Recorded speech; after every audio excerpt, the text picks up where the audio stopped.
Welcome on in, folks. For those who do not know, my name is Guest, also known as ItsGuestGaming, and yes, I might look a little different since my last video, but it was for a special event on Twitch, and I invite you to come join us in that community as well. But today, here on YouTube, we're going to be talking about Nebula, the new Season Pass card coming to Marvel Snap, and right off the bat, I've got 5 decks for you to try. So who is Nebula? What is Nebula?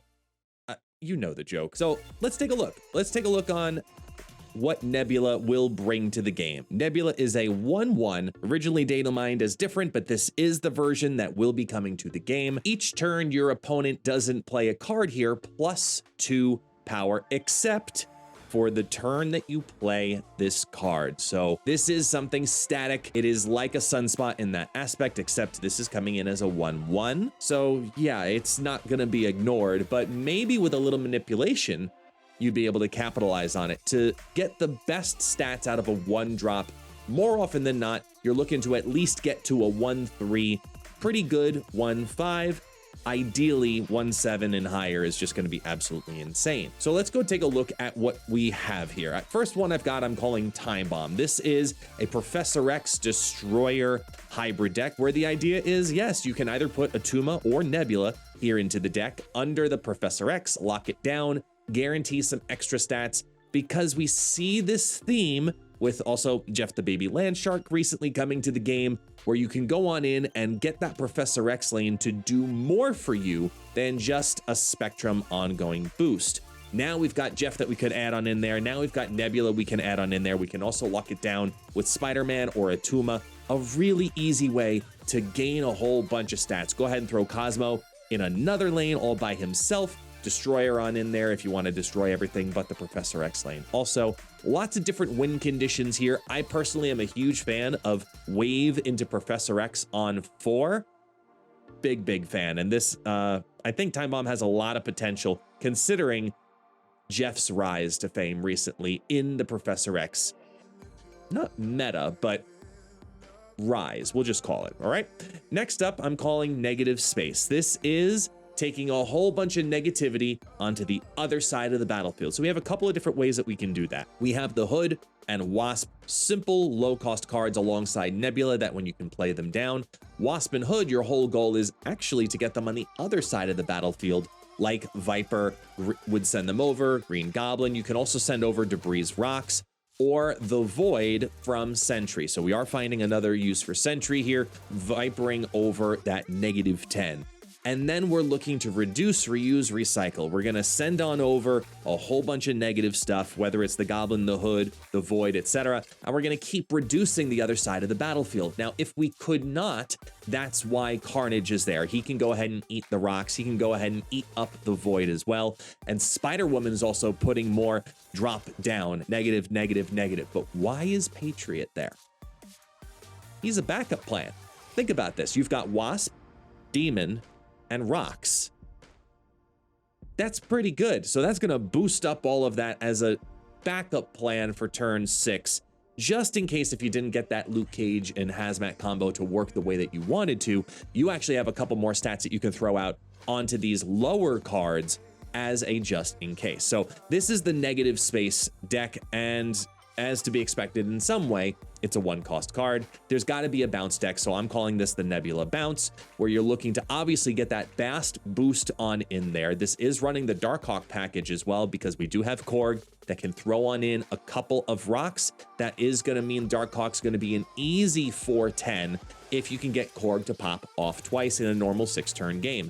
Collector is now on in here because we have Beast and Falcon now bringing these cards back into your hand. So he's going to easily get up to at least a 2/5 on a average play spectrum. I like the Sarah play in here, of course, so you can just wave a whole bunch of stuff into that Hit Monkey and make him scale as one of your bigger win conditions, because you have 3 different scaling cards and 1 big card all built in the same deck. You have Angela, Hit Monkey, Collector, and Bishop all progressively building, and then also a big drop with Darkhawk on turn 6. I am a huge fan of this style of deck. It is very meta relevant right now with the most recent Hit Monkey season, so if you got the last season pass, this is a good season pass also to get. This one I'm gonna call the Black Hole. This is basically a Guardians of the Galaxy deck, focusing on Nebula not being the point gainer. This is focusing on everybody else getting the points because of Nebula, because one of the attractions of Nebula is, well, I need to play cards here and I want to get this card out early so it doesn't, well, continue to scale. It's going to get another +2 if I don't play anything in there. So let's play cards like Star-Lord, Groot, Gamora, Drax that all gain benefit if someone played a card there. That's the whole synergy of the Guardians of the Galaxy. So this is a deck that's trying to capitalize on that. I do also have Absorbing Man in here as another way to be able to replicate one of those effects in case if you didn't pull the next up in the progression. Crossbones makes a lot of sense in this deck because we have a good amount of 4-drops just in case the Shang-Chi, as always, the Shang-Chi is in the deck. So Zabu plays a big part in here.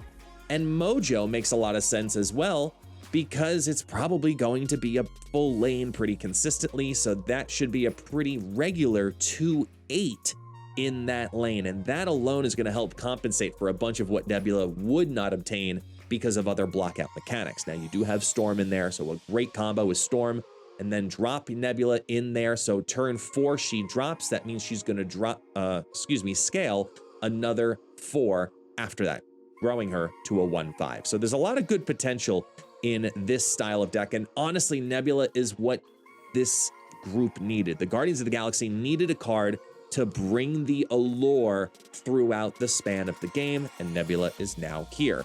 Last up, don't hate me, it's a Galactus deck. I know. Here's why. I think Nebula is a really solid replacement for Yondu.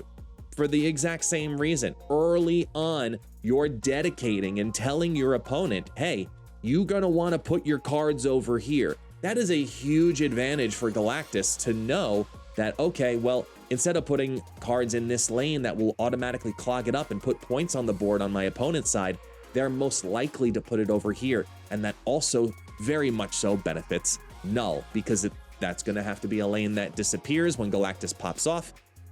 So yeah, that's a pretty guaranteed Null to have some decent stats on turn 6. So I think that Nebula is going to be a very important card for Galactus decks. I know a lot of people have Galactus decks being very polarizing right now, but I do think that Nebula does present more benefit at the moment than Yondu will, because yes, he's going to put those stats out on the immediate death, but I think Nebula is going to attract more guaranteed death prior to Galactus proccing off.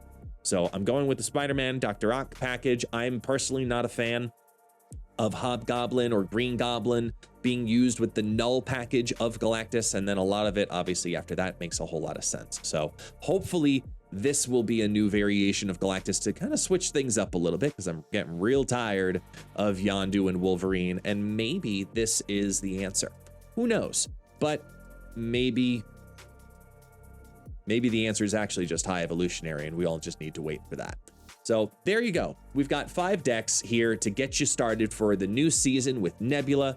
Hopefully you liked this kind of content. I'm going to try to keep pumping these out every single month of a couple of decks to try prior to the new season releasing. And if you like the content, hit that button down below. Like, subscribe, share, and I greatly appreciate all the support, whether it's here on YouTube or live on Twitch. Thank you guys so much for joining today. Once again, my name is Guest, also known as ItsGuestGaming, and I look forward to seeing you on the guest list.